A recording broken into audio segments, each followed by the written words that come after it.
একদিন রবীন্দ্রনাথ তার প্রিয় ভৃত্য বনমালীকে বললেন, আচ্ছা বনমালী, তুই কি জানিস যে আমি খুব বড়লোক?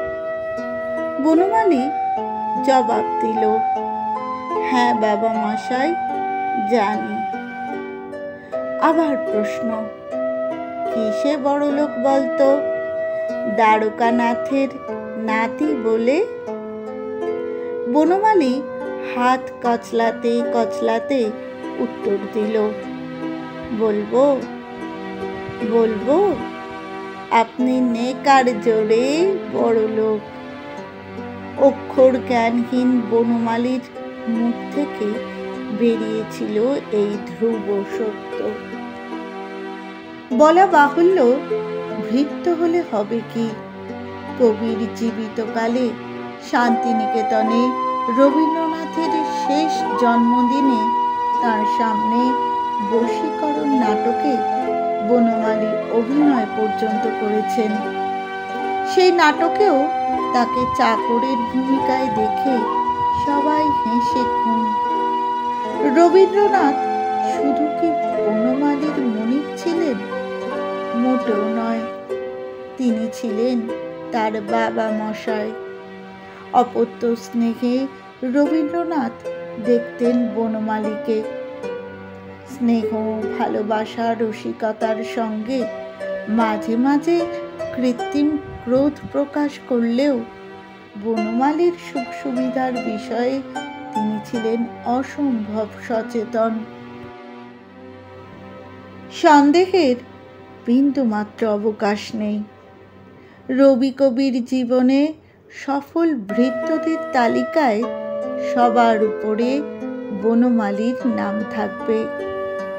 বনমালীকে তিনি মাঝে মাঝে নীলমণি বলতেন, আর কবির কখন কি দরকার সব তাঁর নখদর্পণে ছিল। রবীন্দ্রনাথ আবার বনমালীর ভাষা আর চালচলন নিয়ে মজা করতে বেশ পছন্দ করতেন। তিনিও মৈত্রী দেবী বিষয়টি বেশ উপভোগ করতেন। একদিন কবি মৈত্রী দেবীকে বললেন, আমি ঠিক করেছি, বনমালীর মতো বলবো, নাম্বা।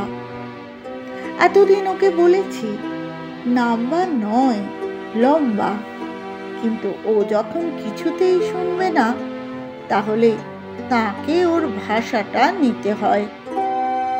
কবি ছবি আঁকবেন বলে তৈরি হচ্ছেন।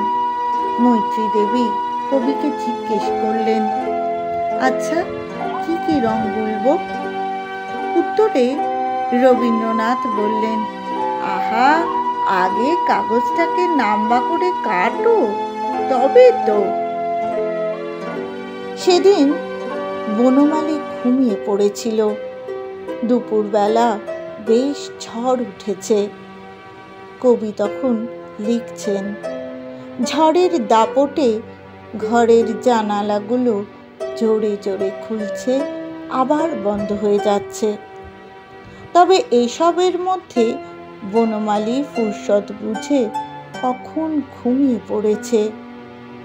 এত হই হট্টগোলে তার আর ঘুম ভাঙল না।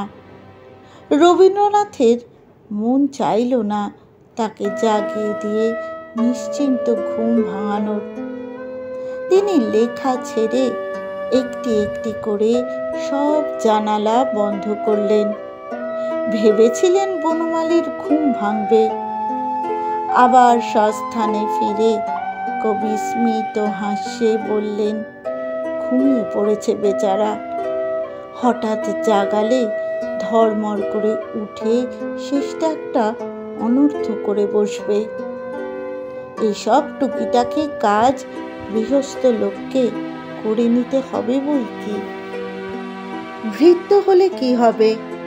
বনমালী কিন্তু একবার স্বয়ং রবীন্দ্রনাথের সামনে শান্তিনিকেতনে তাঁর শেষ জন্মদিনে বশীকরণ নাটকে অভিনয় করেছিলেন।